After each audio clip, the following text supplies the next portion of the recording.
There are a lot of machines that blend a level of modern performance with a retro appearance, but no one has been able to pull off such a well-rounded machine as well as Yamaha have with the XSR900GP. Although the GP looks utterly gorgeous from both afar and up close, it isn't all about show. The XSR900GP handles like a sports bike, with an impressive level of feedback and feel. However, by doing this, Yamaha have compromised a little on the comfort, and the GP has quite an aggressive riding position that makes it uncomfortable on the wrists and the rear end after a long time in the saddle. But one of the best things about the XSR900GP is that glorious CP3 motor, which offers usability and fun in equal measures, with a broad spread of torque available from the very bottom of the rev range. At road speeds, all 117 brake horsepower can be accessed without being too intimidating.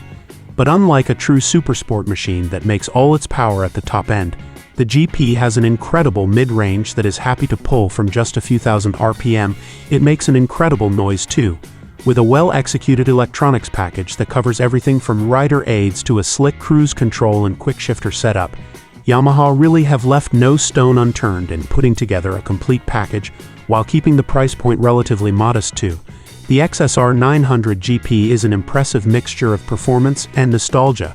It may be a nod to the glory days on two wheels, but it's far more than just a retro frock. It's a sublime mixture of composure and excitement, dressed up in one of the most glorious silhouettes on sale today.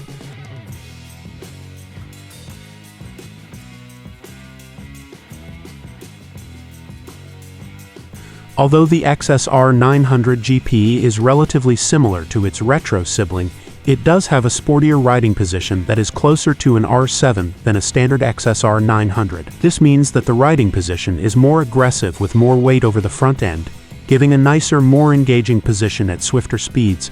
However, it's not overly uncompromising compared to a full-on supersport bike. The bars aren't set aggressively low, which still leaves a reasonable level of comfort on the wrists for shorter journeys. And even though the pegs have been raised, the seat has more padding to which not only gives more ground clearance, but a reasonable amount of space for legroom too.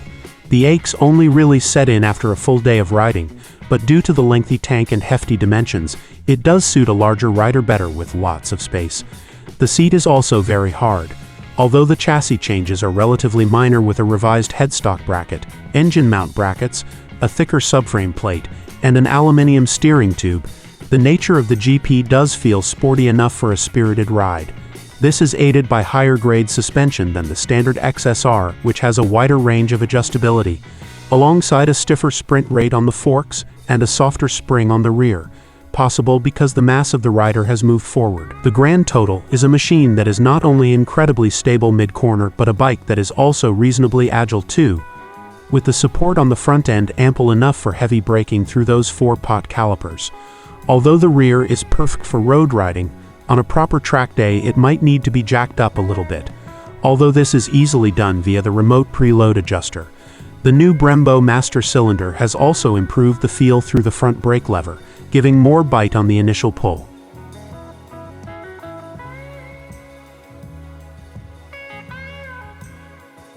We've been screaming for that 890cc CP3 motor to be thrown in a set of fairings, and it absolutely does not disappoint. It has the ability to be exciting all the way up and past 10,000 revolutions per minute.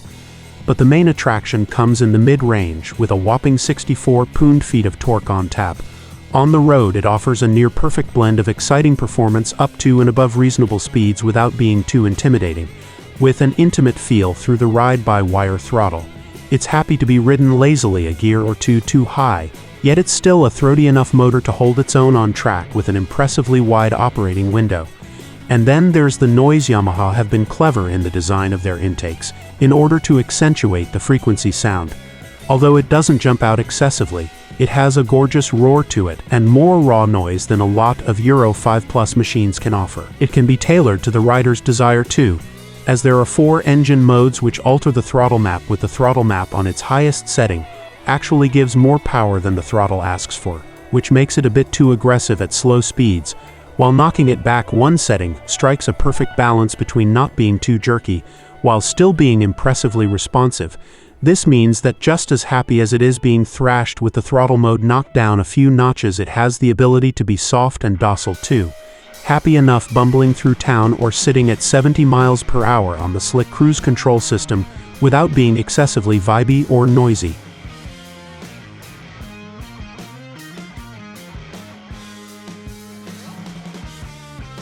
Many riders have been crying out for a machine that looks as good as the XSR900GP, and thankfully it's not just from afar that it looks gorgeous up close. It's a beautifully finished machine for the price point. The details have been well thought out. The front LED headlight is minimal. The tube structure bracket in the cockpit is absolutely classic, while at the rear end, the seat unit has been crafted in a minimalistic way, hiding the shock while still allowing for remote preload adjustment. It's a classy machine. Although the XSR900GP appears to be retro, its tech package is anything but. A 6-axis IMU powers pretty much all the rider aids under the sun, which are impressively refined in their usage too. There's lean angle-sensitive traction control, ABS, wheelie control, a motor slip regulator to aid on downshifts, and a suite of rider modes which are all fed through a hefty 5-inch TFT dash, which has a really nice old-school interface option, along with Bluetooth connectivity and navigation as standard. Alongside this, the XSR900GP comes with an impressively smooth two-way quickshifter, self-canceling indicators, a USB-C charger, and cruise control, alongside 4-pot calipers, grippy Bridgestone S23 tires, and fully adjustable suspension.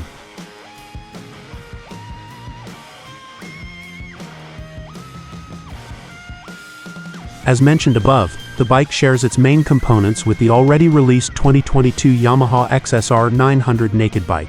Therefore, the engine, mainframe, suspension, and brakes are shared with the regular XSR, but not all of those parts are exactly the same. It would be doing Yamaha a disservice to say that, and when you drill down, quite a lot has been altered. The frame, for instance, has been changed for the GP, and features increased rigidity around the headstock and revised engine mounts. The steering stem shaft of the GP is also aluminium, the only CP3-powered bike in the range to feature this. The new XSR900GP also features a subframe that is reinforced over the one found on the stock XSR900. Front forks are all new and longer than the naked model to accommodate the clip-on bars mounted above the top clamp, which is also different. In fact, the new forks also add 5 mm to the front ride height, while the wheel travel remains unchanged. The suspension also differs in the amount of adjustability on offer though, with the GP giving you high and low speed compression damping adjustment, and more clicks, 5 clicks of high speed and 18 clicks of low speed. You also get more clicks of rebound damping 26 as opposed to the 11 clicks you get on the stock XSR900. It's also got revised spring rates and 130 mm of travel. Preload at the front is as before with free adjustment over 15 mm. It's a similar story at the rear with a KYB fully adjustable shock that now features a hydraulic remote preload adjuster, high and low speed compression damping, and the same 5 clicks of rebound damping control as the naked XSR900. You get 131 mm of travel at the rear.